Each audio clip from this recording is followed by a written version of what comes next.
ఇదిగోండి రోజైతే దొండకాయ పొట్టు తణుకుల కూర అయితే వండుతున్నానండి. ఇదిగోండి పొట్టు తణుకులు అయితే మటన్ ముక్కలు అయితే ఎండబెట్టి ఇప్పుడైతే కూర అయితే వండుకుంటున్నాం. ఇదిగోండి దొండకాయ, ఉల్లిపాయలు, పచ్చిమిరపకాయలు, టమాటాలు తీసుకున్నానండి. ఇప్పుడైతే దీన్ని అయితే వండే విధానం అయితే చూపించేస్తాను, చూసేయండి.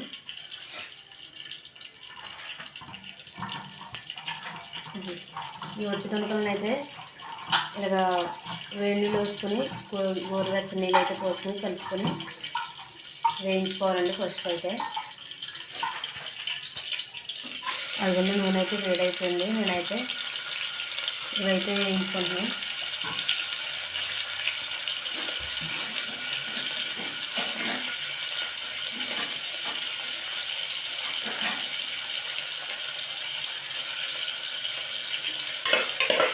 నేనైతే కుక్కర్లో అయితే వండుతున్నానండి, ఎందుకంటే దొండకాయ గుమ్మన అయితే ఉడకదు కదా అందుకని.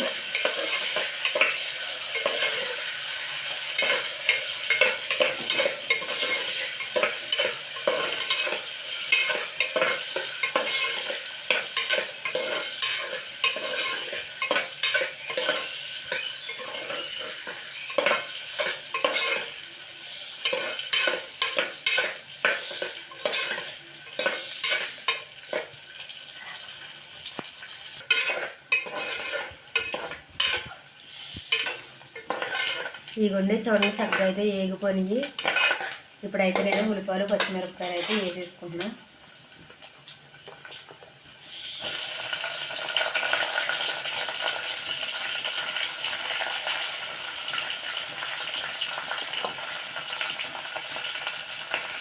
టమాటాలు కూడా అయితే వేసేసుకుంటున్నాను.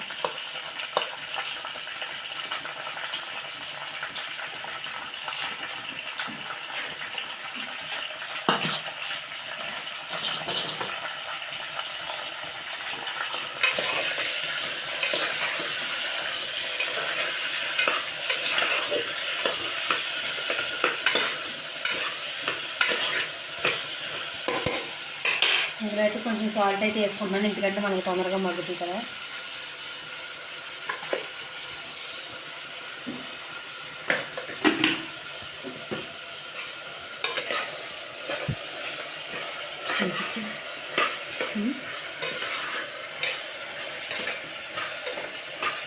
ఇవైతే కాసేపు అయితే మగ్గనిద్దాం.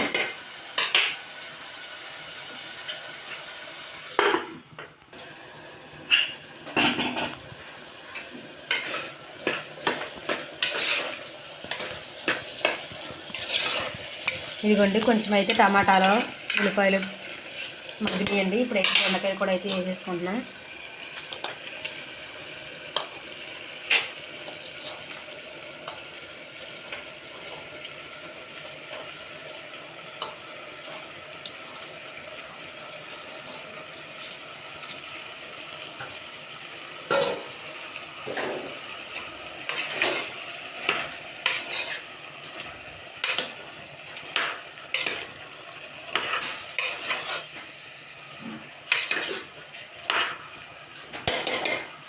ఇది కూడా కాసేపు అయితే మగ్గనిద్దాం.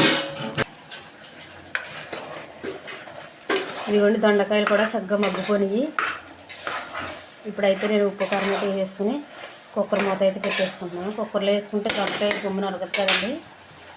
ఇంకా అయితే ఉప్పు అయితే వేసాను కదా, కొంచెం పసుపు,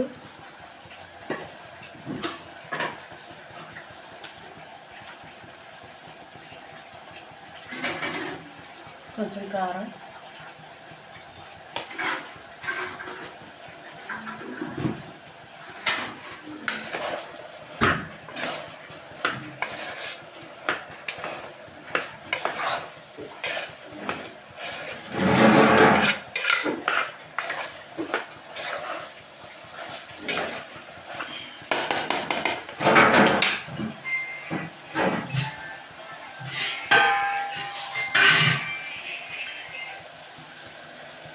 ఇవన్నీ వాటర్ కూడా పోసేసుకుంటున్నాం.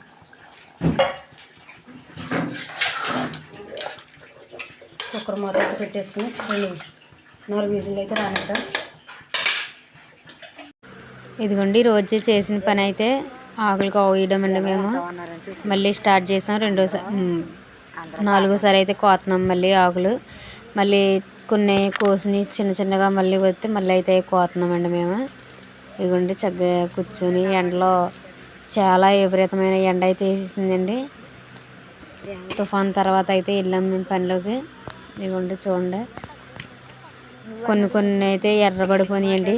చూడండి అక్కడక్కడ ఎర్రగా ఉన్నాయి కదా, అవి అయితే వానకి దెబ్బ తినేసి అలాగ అయిపోయినాయండి. చూడండి మేమందరం కూడా అయితే చక్కగా కోతున్నాం.